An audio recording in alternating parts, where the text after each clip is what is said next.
أعوذ بالله من الشيطان الرجيم. بسم الله الرحمن الرحيم. والنازعات غرقا والناشطات نشطا والسابحات سبحا فالسابقات سبقا فالمدبرات أمرا يوم ترجف الراجفة تتبعها الرادفة قلوب يومئذ واجفة أبصارها خاشعة يقولون أئنا لمردودون في الحافرة أئذا كنا عظاما نخرة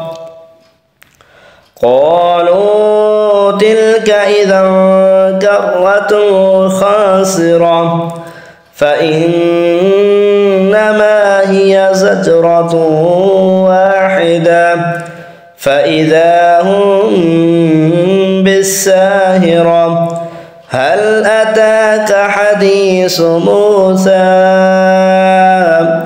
إذ ناداه ربه بالواد المقدس طوى اذهب إلى فرعون إنه طغى فقل هل لك إلى أن تزكى وأهديك إلى ربك فتخشى فأراه الآية الكبرى فكذب وعصى ثم أدبر يسعى فحشر فنادى فقال أنا ربكم الأعلى فأخذه الله نكال الآخرة والأولى إن في ذلك لعبرة لمن يخشى أأنتم أشد خلقا أم السماء بناها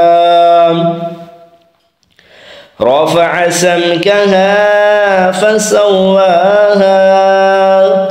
وأغطش ليلها وأخرج ضحاها والأرض بعد ذلك دحاها أخرج منها ماءها ومرعاها والجبال أرساها متاعا لكم ولأنعامكم فإذا جاءت الطامة الكبرى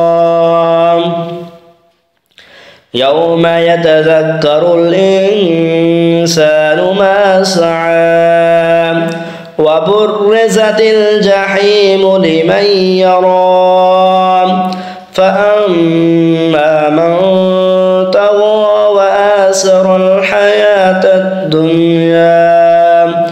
فإن الجحيم هي المأوى وأما من خاف مقام ربه ونهى النفس عن الهوى فإن الجنة هي المأوى يسألونك عن الساعة أيان مرساها فيم أنت من ذكراها إلى ربك منتهاها إنما أنت منذر من يخشاها كأنهم يوم يرونها لم يلبثوا لم يلبسوا إلا عشية أو ضحاها آمنت بالله صدق الله العظيم.